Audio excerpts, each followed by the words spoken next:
at the back. So after it comes up, then your total payment is due. Oh, so they started adding it on. Yeah. Okay. Yeah. So it's total due. Instead of putting it like if you miss 3 months, add 3 months to the back of your mortgage, and then that'll work better. We could have did this if we had a better president in office. Was smart enough to do these things, but he didn't. Right. And now people are suffering from those things. Right. So let's talk about our personal experiences, because everyone in the country has been affected, whether you lost a job, you stayed working, whatever the case may be. Everybody's been affected by this. So talk about your personal experiences, living with COVID, or living in this COVID, time, talk about that. Well, man, of course it's been different. None of us have ever lived during a pandemic. But I would say this is that if anybody was prepared to go through a pandemic, Black people were. We have been living our whole lives basically in a pandemic. Yeah, basically, and this is what it was. And I would say this: I was on furlough for 2 months, and I was at home with my wife and kids. And I learned a lot. And it wasn't as bad as a lot of people say. I woke up, I ate breakfast with my family. I ate dinner with my family as well, and we hung out quite a bit. And in those 2 months, I learned that we as Americans, we work entirely too much. We don't spend enough time with our family. We don't spend enough time to ourselves. And for those 2 months that I was furloughed, I really enjoyed it.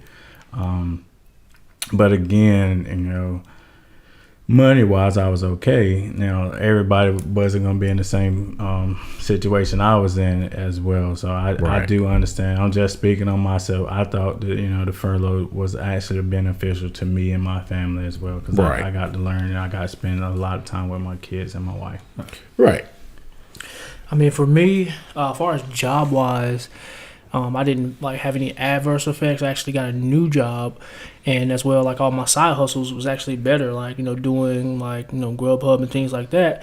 People were just at home. You couldn't go to restaurants. That was the only way you could really eat out, was to do Grubhub or pick up or whatever. So that was actually better for me, and it was some good money a lot of times. And then as far as other things.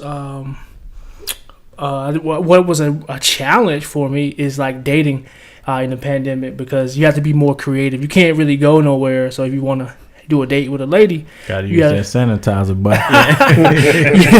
You got to be creative with it. I went with this one date where I had to take a girl out, and we just ate in the park. We got the food from the Durham Food Hall or whatever, and then we walked down the street and just ate in the park, because I didn't really want to be around a crowd of people. Some people, they just be out clubbing and doing stuff like it's regular.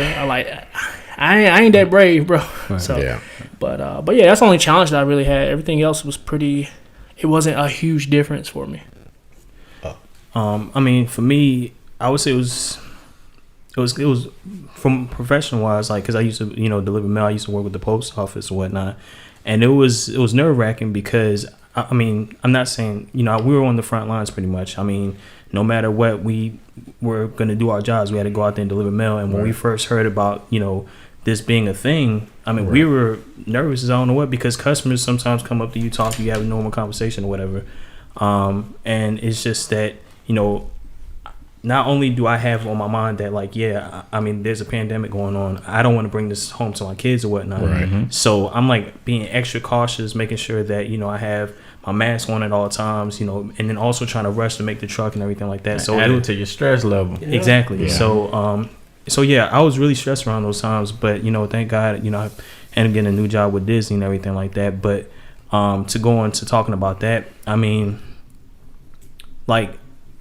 COVID it sucks, and I feel bad for those that have lost family and loved ones because of it. But I don't want to say it's been a blessing, but it's been kind of it hasn't affected me all too much now, because since now I have a job and I'm working from home, I'm able to spend more time with my kids, which I didn't really have time to spend time with them like that, and I'm not feel like I miss out a lot. But now I'm able to spend time with my kids, my wife, and just see them grow and just love on them and just see the little things, and that's the main thing that counts. And then yeah, that's pretty much it. Like just being able to spend time with my family. That's the main thing. So yeah, I know.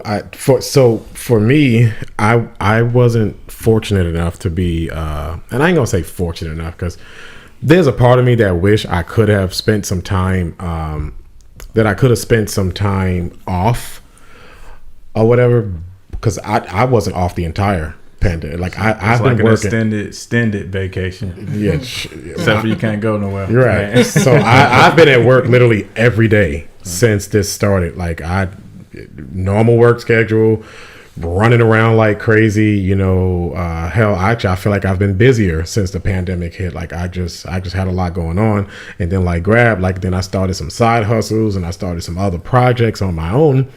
I feel like I've been busier, during this time. So for me, on that side of things, as far as like employment goes, it's just been normal for me. Like I've just been at work like I always will, as I always have been.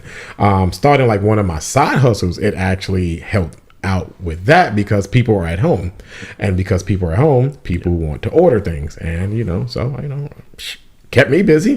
But on the flip side of things, I did lose a uncle to COVID-19 up in New York. And don't get me wrong, he was up there in age. He had some underlying health conditions. So, according to COVID guidelines, he was a classic case. Like if he caught it, chances weren't really good. Outside of that, he was up in age, but he was, I was sure he had so much spunk.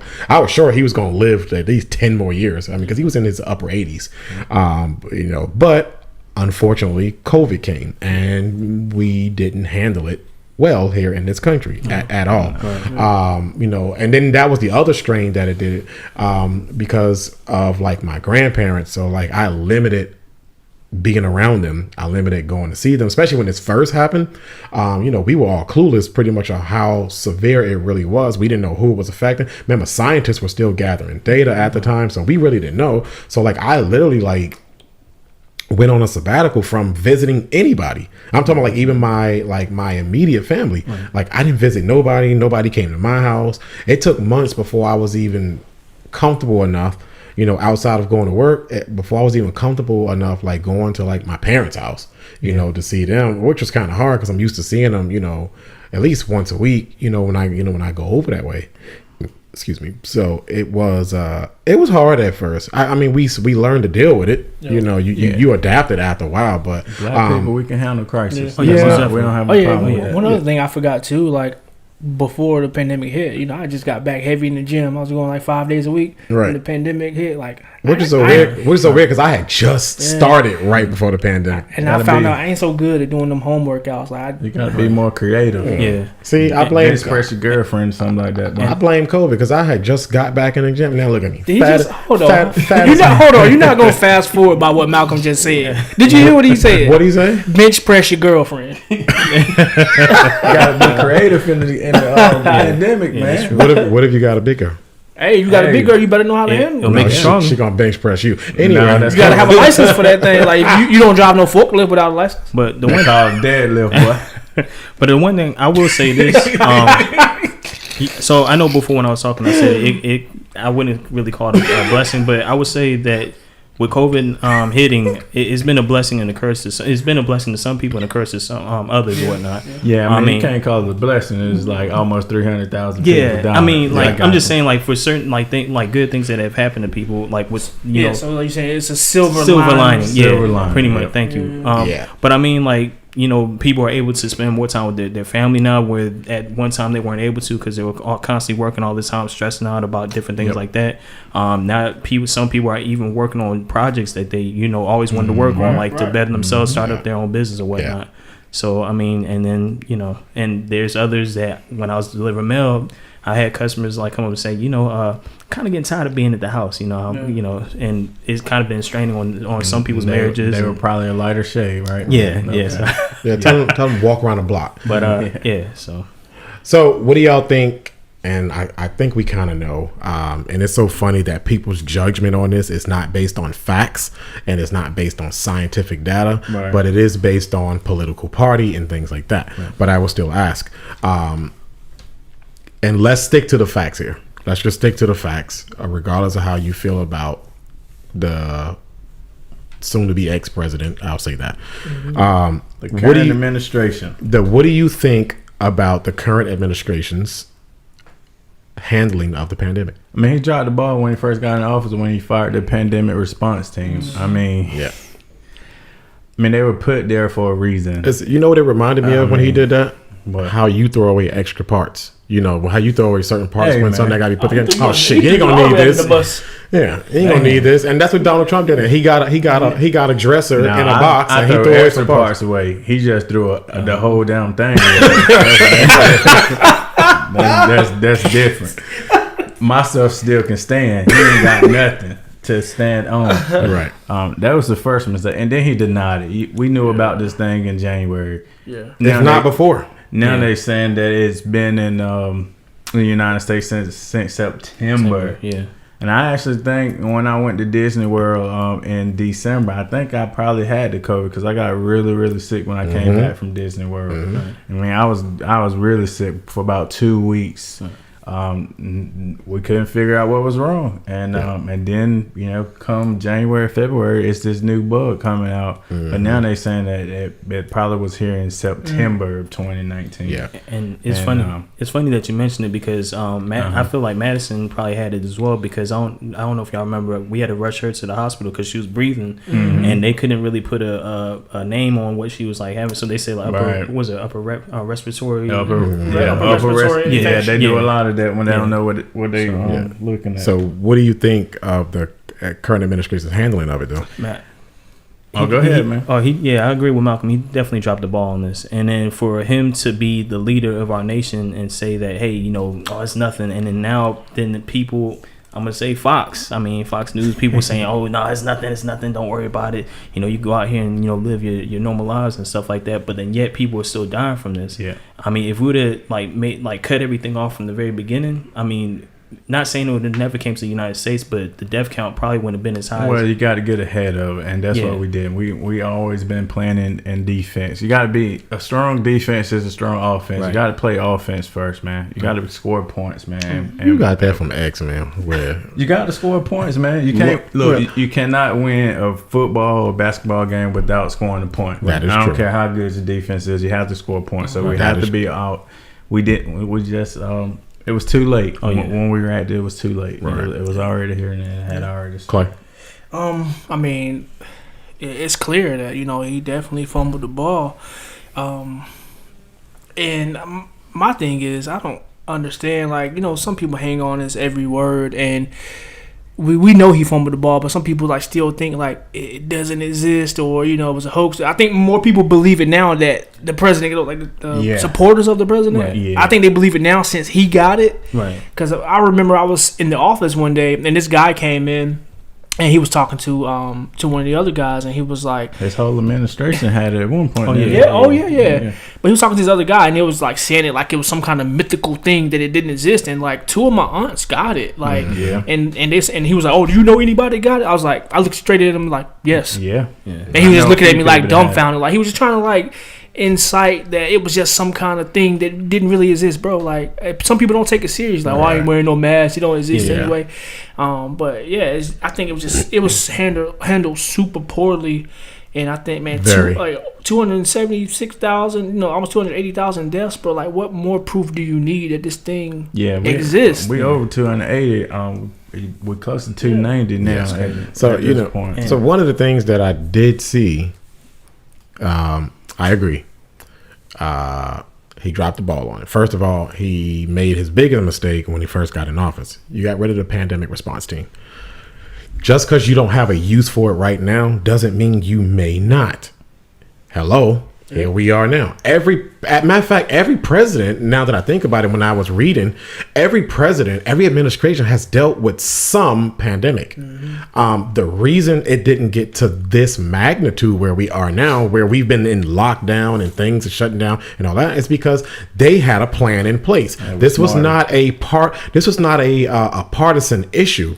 This was something that was put into place for the country. It wasn't a Republican team. It wasn't a Democratic team. He got rid of it because Obama put the this team. Yeah, but every administration has had some form of this, and during their administration, this has been the first administration in a long time who didn't have a plan or a clue for something like this. And don't get me wrong, I wish once he had gotten rid of it, I wish maybe he didn't have a need for it. But that's usually when you find out when you need something, when you get rid of it. Yeah. So then the next thing is, I know it was here before that. And just like y'all, back in December, first I never get sick in the wintertime. Let me knock on wood. But I never really get sick in the wintertime. And last year, for some reason, I got sick. Not only did I get sick, I was sick for 2 weeks. So I was just like, well, maybe it's just because it's winter, blah, blah, blah. I'm at home or whatever. But I got like so sick, like I thought like for one moment, like a few of those days during that thing, like when it was at its height, I literally y'all didn't talk to me. I didn't talk to y'all for a while. Like I was just that gone. Like I really thought I was about to die. I was like, if this don't get no better, like I said, like all jokes aside, like I feel like I may be on my way out of here, you know, and it was literally that bad. And then even if I do get sick, I never get sick for 2 whole weeks. Right. You know, I got sick for a little over 2 weeks. That's what made it bad. And then this current administration denied it, like Michael said. I think that was another mistake. I think as a leader, even for somebody like me, don't get me wrong, I'm not comparing myself to the president of the United States, but even as a manager at a business, my job is to keep everybody informed on everything, to make sure they have all the available knowledge and information that they need to do whatever they need to be successful. And I think the leader of the of the most free nation in the world should have been open and honest and say, you know what, yes, we have this, but this is what we're going to do about it. And I don't care whether, you know, he's a red president, blue president, or an orange one. The point is he should have spoke to the nation. Right. Yeah. You know, and my thing is, I mean, had he just came out here and said, hey, you know what, I made a mistake, you know, I messed up, I could have respected him for coming out and saying, You know, he just could have said, hey, I made a mistake, but now we're going to do what we need to do to get ahead of it. I could have respected him for that, but he chose not to, and he's still denying it even to this day. So overall, what do you think should or could have been done during this administration? Before you even go into the next topic or whatever, the thing that's crazy, that I find out is crazy, is that Bill Gates even came to him like maybe 3 times. One, I think, was like 2018 or whatever, and he told him like, "Hey, maybe y'all need to set up some type of like team or something like that, so y'all can like prepare for something like this." And yet, Trump like ignored it and just played it off. And then now look at where we're at right now. Mm-hmm. Yeah. I mean, when I was working at the post office, I'm sitting up here driving my mail truck, and I'm seeing people in their yards like circled up and having fun playing volleyball and stuff like that. And I'm like, it's a pandemic. What are y'all doing? Yeah. So and I've heard like interviews with him saying that, you know, he didn't want to incite panic upon America, but I mean, I don't even think that even worked, because we saw when it first started how people were just buying all the toilet paper and just like stocking up. So yeah, but you got to save people's lives, man. Right. Like panic is one thing, but losing people's lives that you probably could have saved, I mean, that's just awful, man. Right. Yeah. So what do y'all think could or should have been done during this administration when we first learned about it, or even during now? Like when we first learned about it, what scientists and doctors will say, if everybody wear masks, wash their hands, and keep social distance, we can get ahead of this thing in like 2 to 3 weeks. Right. Mm-hmm. What he should have done, he should have came out, he should have admitted that a pandemic was going on, and he should have enforced the national mask covering or something like that. Right. You didn't have to lock the country down, but you have to get over it first. Mm-hmm. And he should have locked down. He should have stopped people from going in and they should get tested as well. And that's the thing. Like he has a lot of supporters and a lot of influence. So I think if he took it more seriously and put it out there that it was a more serious situation, it would have been a better outcome. Because, like I said, people follow him heavily, and like he has a ton of support. So I think minions. I think if he showed more concern about people's lives and things, and of course you can't foresee, almost 300,000 deaths, but actually scientists forecasted that. Tell them that they forecasted that these numbers would be this high, if not higher. Yeah, they did tell them. And the current administration said it's not going to be that bad. It's just going to go away. Yeah. Watch, it's going to be here one day, and the next day it's going to be gone. But that's what he said. They did tell them it was going to be this bad. I just think it would have been a better situation just because just the level of support that he has. If he took it more seriously, or I don't know if he just didn't take it serious, or he just didn't understand or comprehend it. I don't know what it is, but I think it was an ego thing for him. He is an egomaniac, and I think that's really what he it was. knew what he was doing when he became president, man. I think he was just over everything was over his head, man. And then it's like, I guess whoever in his party felt like he was in the wrong, they should have stepped up and said, "Hey, like, you know, you need to get on the A game or be on your A game." But nobody in either party is going to come out and say something against their own party. Mm-hmm. I mean, that's what has to change. And this is the thing about he probably won't even accept it, man. Yeah. Like, you know, he think he knows all. He think he's the smartest guy ever. So I don't even think if someone who was in his party, or even someone that he supposedly trusts, I don't even think it would get through to him, honestly. And I think he probably thinks he did like a great deed to like the United States for doing the stimulus package or whatnot. And you know, I mean, it helped out, but it was late. Yeah, it's too late. Yeah, whoop-de-doo. Yeah. So anyway, they should have been honest. That was the first thing he should have been. He should have been honest, and he should have took the reins like a leader.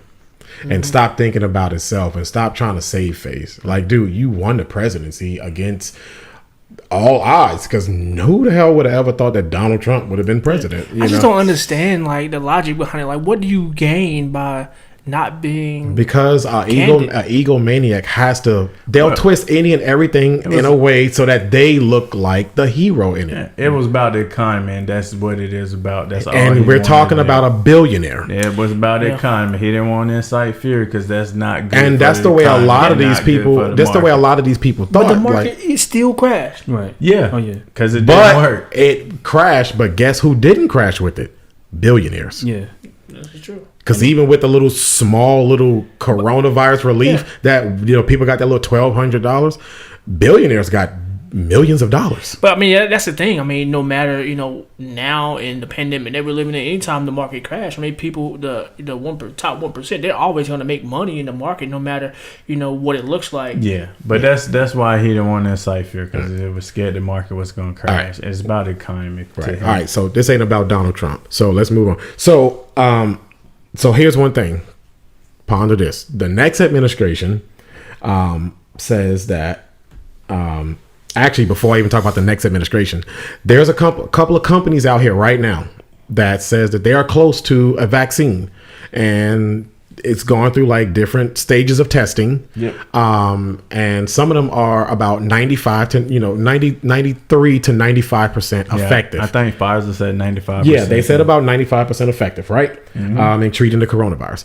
The next administration says that when one is available, they plan to, and I quote, to deliver the vaccine when it's ready, equitably, efficiently, and free to all those who need it. Mm-hmm. When it comes out, are you getting the vaccine? It's a tough one for me, since I am considered high risk since I've been diagnosed with diabetes. So I don't know. I mean, I don't want to get a shot because I feel like it's rushed. Normally it takes about 5 years for a vaccine to be effective. Seems like we got one in about 8 months this time. But I don't know, man. That's a tough one, man. I should get a vaccine since I am high risk, but I don't know if I will, because I don't want taking this vaccine. Then 5 years down the road, it can cause cancer and those things. And I just think it's rushed, and I just think we just need more time to figure this thing out. And so I don't know. It's probably gonna be a no for me, but yeah, and I was kind of like on the same page with Malcolm initially. Like I was thinking, it's rushed. So I said, let me look and find a little bit more information. So I was looking up his doctor. His name's Darian Sutton, and he was talking about the vaccine. A lot of people, he hears that a lot from like his friends and just people asking questions about it being rushed.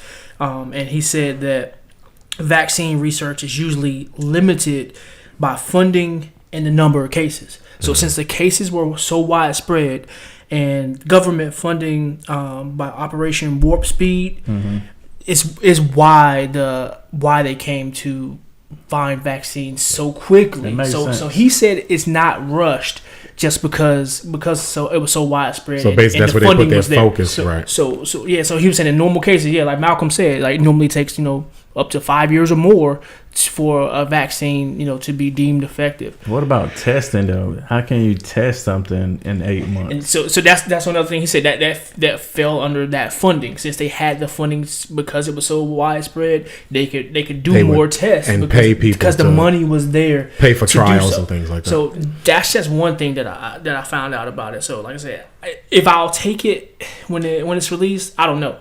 And the information I saw too, they said anyway when it first comes out, the CDC. I looked on the CDC website. It said initially it's going to go out to like those frontline workers, like the healthcare professionals, and some of them even said like teachers and things like that. Right. Maybe it may be available to some of those type of professions initially at first.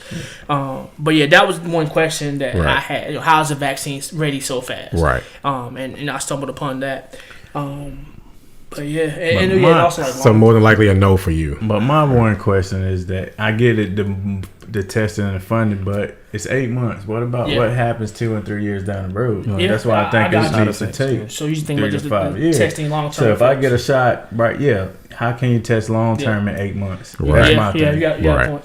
But I don't know if that's something that I would take initially, and not just because it came so fast.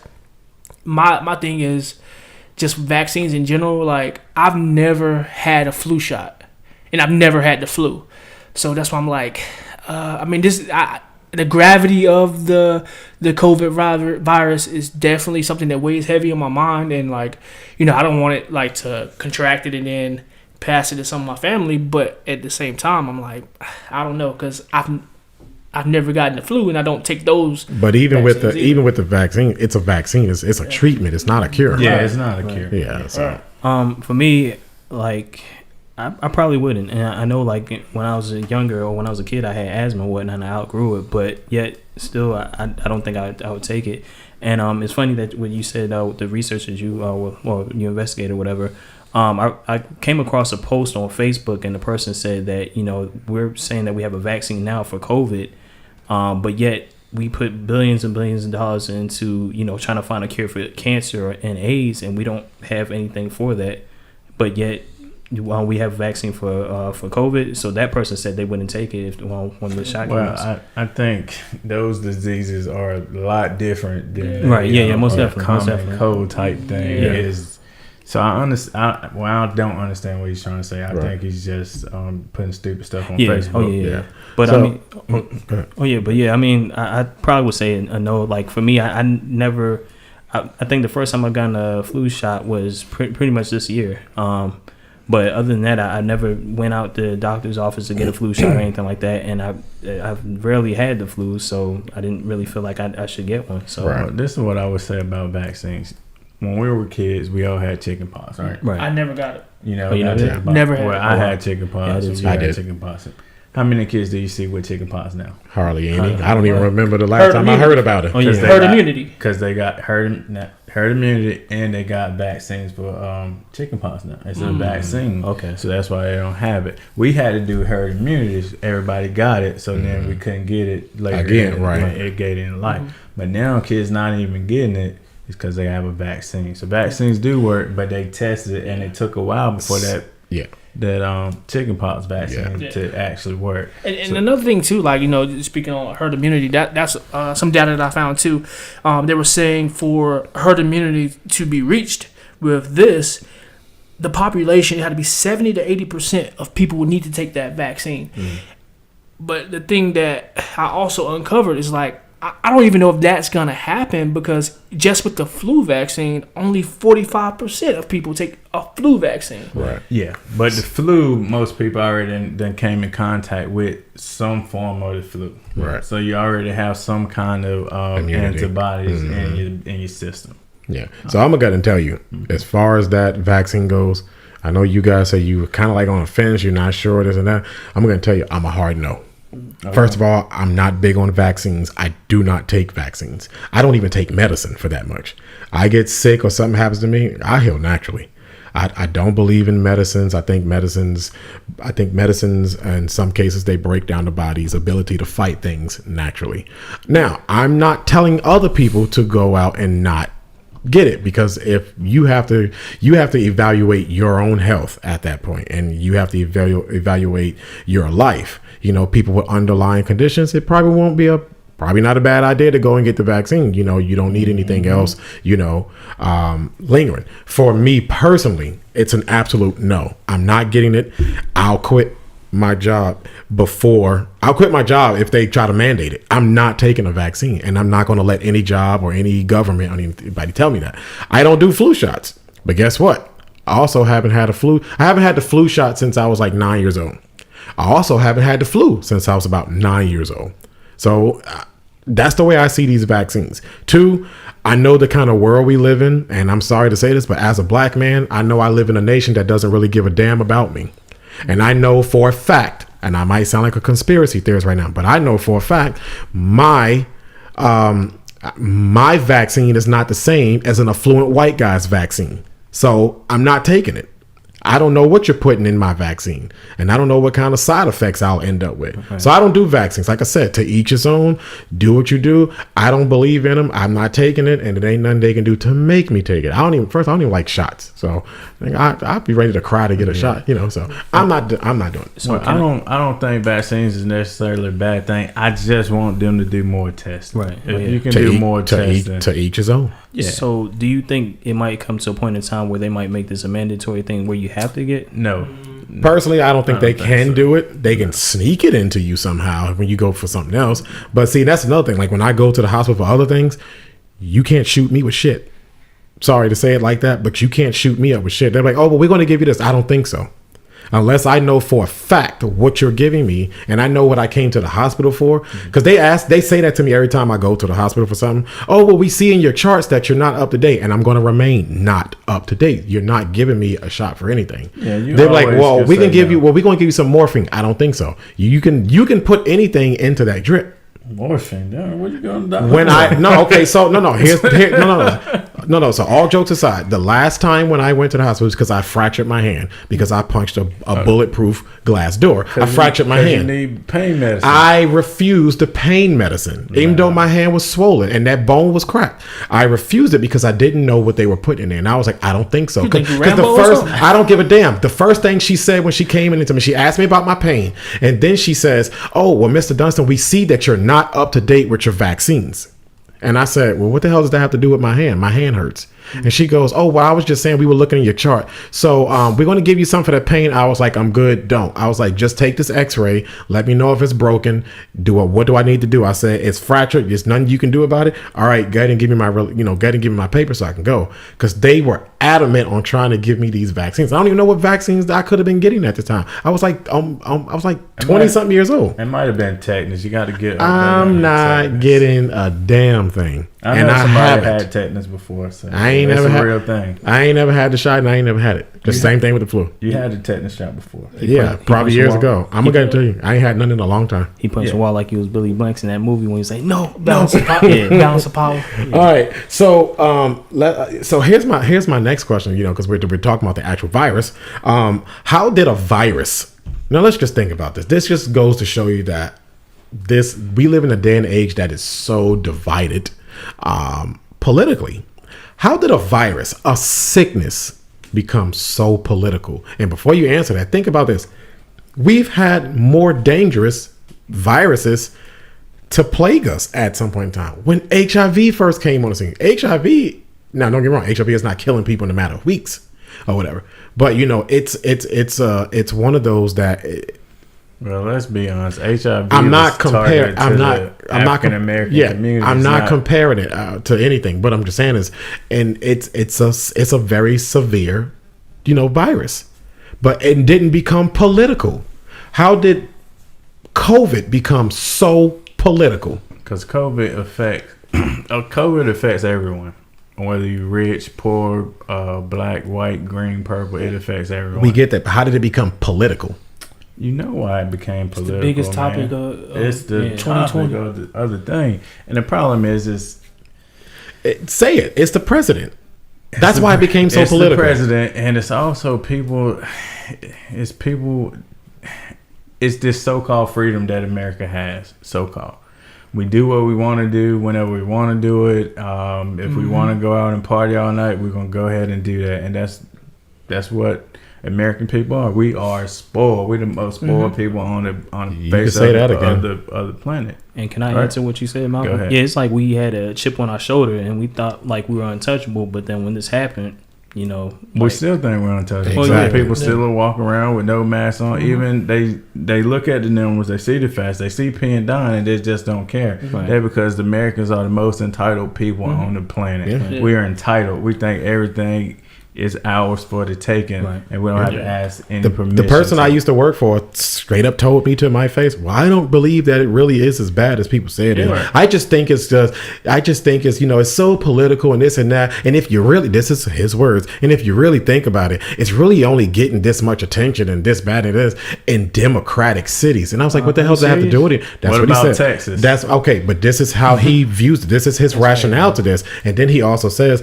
I don't even really think I don't really think it's a real thing, this and that. And I said, okay, tell it to my dead uncle on the ground. Well, and then he goes, "Oh, I didn't know." I was like, of course you didn't know. That goes back to the commander-in-chief and those things that he was saying. Yeah, it's a mindset. And he started that. And the thing is, if he would have called, and God forbid he catch it or whatever, but if he did catch it or whatever, then he'll be probably singing a different tune. So yeah. I can't say that it's solely on the shoulders of the president. He's a lot of the problem, because he, like I said, he has a ton of support and people hang on his every word. But I think a lot of it too is because it became political, because when we shut down, how people were protesting and stuff like that. They want to get a haircut and stuff which like that. I thought was the dummest thing. So we can't get hair because I was like, why? So you can look good in your casket when you catch COVID and die? Because we're entitled. So I agree with Malcolm. I think part of it is the way the president handled it and the way that he presented it to the nation, but part of it too is people thought that their liberties and their freedom was taken away just because the country is shut down, trying to get ahead of it to save your life. And I think people looked at the short term, smaller picture versus the total picture. Yeah. So that's what I think it's a mixture of the president, the way he handled it, and just the entitlement that we have as a country. And you saw like the way like China handled it, where it supposedly originated. Yeah. Like why didn't we do it that way? Because they locked everything down. Yeah, and I know that's a different type of government. That's than what we have, but still, it worked. It worked for them, and it might not be a bad thing during the pandemic to have government like that. Yeah, because for us, it was all about that dollar. They were scared to lose money, so we just. This is America. Yeah. The dollar means more than life. Oh yeah, most definitely. So I agree with Malcolm and Clayton. It's the president. He dropped the ball on that, but then yet this was pretty much the biggest trend right now. And it's crazy how when I guess we started kind of uplifting the. Some of the things that you could do or whatever. The first thing I think they opened some salons and females were in line trying to get their nails done and stuff like that. And I'm like, what the heck are you doing? Because we have always had these conveniences. Yeah. If we want to go get a haircut, we can go get a haircut pretty much any time of the day on any day of the week. Yeah. Right. I wasn't even that impressed to go out here and get take a chance in getting COVID. My wife cut my hair and she did a great job at it. If you want to get your nails painted or whatever, you got nail polish, you can go paint your own nails or whatever. It's just crazy. They took away our convenience, and that's what freaked people out. So why is wearing masks such a hard thing for people? And I get it. Everybody has their opinions on it. But at the end of the day, it's a health and safety precaution. Why is it such a hard thing for people to wear masks? It's not a hard thing. I wear a mask all the time. I'm in sales, and I sell flooring, so I go to many different people's houses all day, every day, and I always have a mask on. It's not hard. It's just whether you want to or not. That's just what it is. Most people that believe that the COVID will get them sick, they wear masks, and it's it's some people that don't believe COVID will get them sick, so they don't want to wear masks because they think their liberties have been taken away. But it's just a mask, man. It won't hurt you to put on a mask, but it can save somebody else's life if you put a mask on. But it won't hurt you to wear a mask. Right. Yeah, I don't know why it's so difficult for some people to wear a mask. I remember I was doing an estimate for this guy, and we were on his back porch, and he was like, "Oh man, you don't have to wear that mask." I'm like, "Nah, I'm good, bro. Like, I'm not taking this mask off. I don't know what you got." Right. And like one thing that really hit home, I was on like another estimate. Like the people didn't come out. They had like a sign on their door. It was like, "This home has people have been diagnosed with COVID in his home." So I just went to the back porch or whatever, got the measurements or whatnot. I'm like, that's crazy, man. Like, and like some people, like, you probably got COVID in your home. You gonna come outside and tell me I don't need to wear a mask, bro? I don't know what you be doing. We like, don't know. I don't know you. How I'ma trust you that much? And there was one time I think I was on the phone with you, and you was dealing with the lady, and she had COVID, right? No, she had you. Well, I think she had COVID. She said her husband. Oh, husband had. Yeah. I thought it was you had to crazy. cancel your appointment or whatever. Right? Yeah. Or did you still? No. I didn't know till I got there. Right. Yeah, I done had a couple of customers that called me and said that they had COVID, so we had to postpone some of their installations and those things too. So it happens. So the death rate for COVID-19, as we know, based on infection versus death, we know that the death rate is somewhere around about 1 to 2% of those that get infected, right?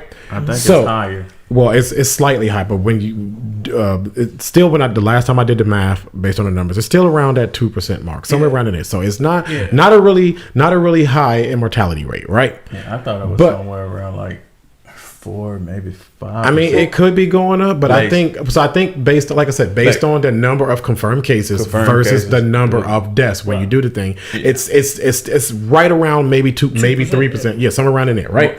So because the number is so low, and this is an argument that some have made. I don't think that number is low at all. Right. Well, no. Hold on. Let me finish the question. Because to us, no, because I think that's still unacceptable.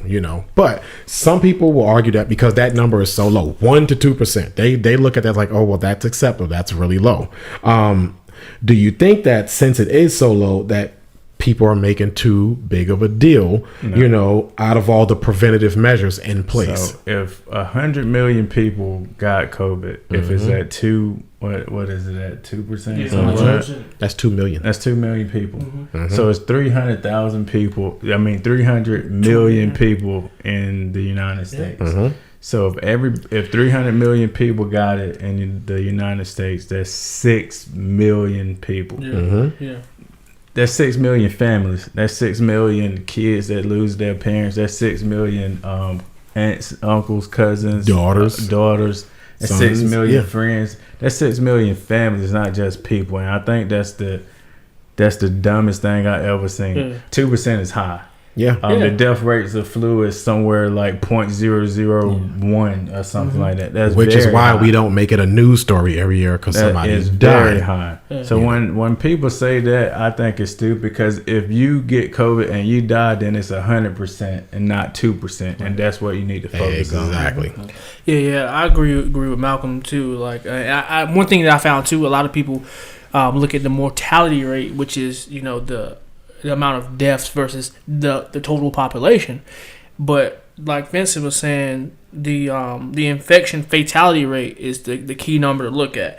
How many cases to deaths. And even Malcolm put it on a larger scale. Even looking at it just on the scale that it's on, like 280,000 people died. 280,000. That's not a small number of people. No. And think about like the hospitals and things that are just backed up. And then I was looking at this story on YouTube where I can't remember where the hospital was at. I think it was in Texas or somewhere. They had the pit. Yeah. Was that in Texas? It was in Texas. Yeah, they had like freezer trucks outside the hospital because the morgue was so backed up. It was like that. It was like that at the hospital that my dad worked in New York. They had crazy. Trucks outside full of bodies. And for people to say, "Oh, it's only 2%." That's crazy. You got 2%. It has trucks outside of hospitals with bodies in them. Right. Like 2% is not a small number by far. So, and I think the thing that people weren't realizing, so it may be only 2%, but look how quickly people are dying. Yeah. Other things, HIV. Now, the mortality rate for HIV is much higher, right? But you live some years. You live a long. Actually, you can live a full life with it. And it's not as coronavirus. You're talking 2 to 6 weeks after being infected. You're dead. and more people are getting infected by the coronavirus Quickly. than HIV. Yeah. A lot more. At a much higher rate. Yeah, at a much higher rate. So I will first. I'm gonna answer the question we asked before about wearing a mask. Wearing a mask is definitely not a hard thing at all. I mean, and even if you don't feel like wearing it, I mean, think about other people's lives that you could potentially be saving. I mean, it's not about you, it's about, you know, you trying to look out for other people as well, and other people trying to look out for you. So if we all can look out for one another by just wearing a mask, I mean, that goes a long way. And then so also going on about what y'all were saying about 2%, I mean, that's very high. I mean, that's just crazy. And for people to just downplay it and just like just not think it's a serious thing, I mean, that's just pretty much a slap in the face for all the people that have lost a family member to this. I mean, this is a real thing. And Right. Man. So as we get ready to close out, I want to ask this. We know the next administration coming in, and, you know, and we heard some of what his plans are with the next administration, that they want to make sure to get this, to get the vaccine out, you know, in the most efficient manner. Right. Politics aside, what are your hopes and expectations of how you want this next administration to deal with this? Because clearly we're not getting out of this. Everybody thought by this time this year we'd be, you know, coming out of it. You know, we'd be on like the last little stages of it, and actually we're getting ready to do a reset. Well, what I would hope that they listen to smart people. That's what we got scientists and doctors here for. That's not politicians. Let them do their job. Let's put a nationwide mandate for face masks. I don't know if a lockdown will work, but I mean, if a lockdown will work, let's lock it down. I mean, I'm gonna be okay. You know, we all gonna be okay. The economy will recover. Yeah, it always has, and people will recover. Like, you're not gonna lose everything. Yeah, but you can't recover life. Right. No. So you have to save lives first and worry about that economy second. Right. And I think if we listen to smart people that we have, we can make smart choices. We can make smart choices, and just listen to the smart people. This is what they do. Right. They went to school to do these things. They didn't go to school for politics. So get the smart people in there, listen to them, and let's get through this. Yeah. I mean, for me, what I hope happens is more action versus, you know, saying what you're gonna do, telling us what you're gonna do is great, but show some action. Like, get her done. Yeah, make it happen. That's all I care about. Like, you can talk all day, but I want to see the action come to fruition. Yeah, I feel the same way what Clayton and Malcolm just said. I mean, and then also to piggyback on what Malcolm was saying about, you know, listen to smart people. Yeah, I mean, that there is a reason why they're called scientists and doctors. They went to school for that. You can't just like get a police officer and put them in a position of like being a scientist and say, okay, well, you know, try to come up with some plans to stop this. No, they went to school for a reason, and they were put in the seat for a reason. So let them do their job or whatever, you know. But yeah, I mean, I would like to see action being taken place, because I mean, you could say you're going to do this and do that all day, and nothing happens. I mean, then, you know, what's really happening? Time just went by, and you just speaking. I mean, action speaks louder than words. So I just want to see something take place. I'm gonna keep it short and brief on what I expect. Be a president and not a 2-year-old. Be a president and not a tweeter. Be a president and lead the nation. That's all I really got to say on that. That's all I really expect. If they can, if the next administration can do that, I think they can get the job done. And I will trust the measures that they'll put forth, because they'll be thinking about the nation and not their approval rating and, you know, patting themselves on the back and saying how well of a job they did when people are still dying. That's all I got. And I just want to give a shout out to all those that are out here working in the field, you know, doctors, nurses, people at the post office, Amazon employees, and FedEx, and, you know, UPS and whatnot. I mean, y'all putting y'all lives on the line like every single day. So we applaud y'all and thank y'all for everything that y'all do. So just want to throw that shout out there. Absolutely. Well, guys, it's been another episode of the After 29 podcast. As always, we thank you for your support. Thank you for listening, watching, you know, chiming in, and just, you know, we just hope and pray that, you know, our topics reach you, and that they are informative to you. And definitely this one here, this is something that we're all dealing with. This is not about race. This is not about politics. This is not about opinions. This is pure science, if you allow it to be, because that's what it is. This is pure science. And like the guy said, listen to the scientist, not somebody who literally knows nothing about what's going on except for his own approval ratings. Listen to what the scientists say, listen to the recommendations, and not only that, think about the person around you, the stranger, the mailman, your salesman, your cashiers, all of those. Think about other people. If you can do that, I think we can get on a path to getting around this. But we have to stop being selfish as a nation. Think about somebody else. And as who was that used to always say this? I think it was Jerry Springer. Take care of yourselves and each other. And I think, like, literally do that. Yeah, whatever. But seriously, like, do that. I think white TV. I think that's a good affirmation. Take care of yourselves and each other. If we start to think about other people, we'll be good. Until next time, peace. Peace. Yep.